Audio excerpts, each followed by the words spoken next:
You know, I always support you, Carl. And I do think Pipeline Safety Trust and the other groups, you know, Pennsylvania and California, those would be great. My question has to do with the focus on lines that are currently regulated. Earlier I mentioned that I worry a lot about gathering lines or unregulated lines that are out there. And we know that there's a boom in lines in places like Pennsylvania, North Dakota, and other areas. Have you thought about increasing public awareness of pipeline issues in areas for lines that aren't currently regulated?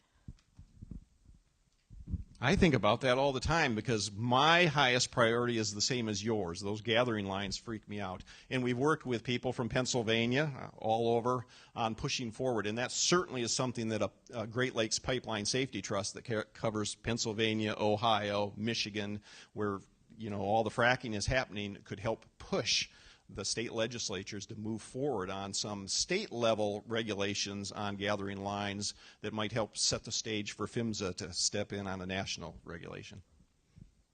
Other questions?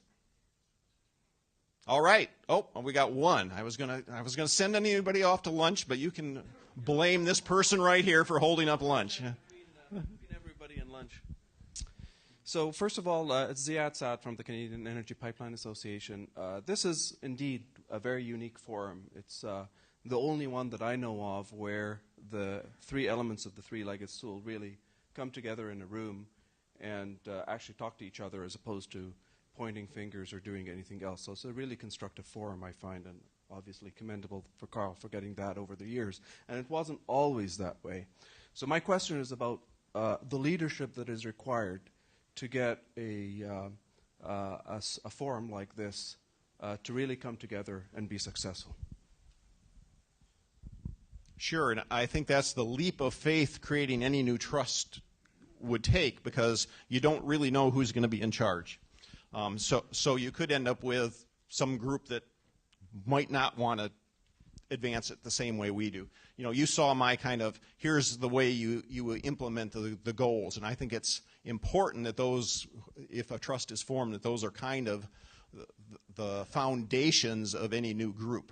So you make sure it's a group that wants to have these types of discussions, not a group that wants to do, as you said, go backwards. But it's going to take a leap of faith. It's going to evolve. The Justice Department could move forward with these and set them up in different ways. The California Public Utilities Commission can set the money up in different ways. I think that's one of the reasons that if there was broad support from a variety of different groups, it could help steer it in the right direction versus someone just giving somebody a big chunk of money and not knowing exactly what they're going to do with it. We've offered to be kind of an umbrella for some of the startup of this new group, and that might help steer it in the right direction. But there's no guarantees in any of this, just like we can't guarantee what the regulators or the industry is going to do either.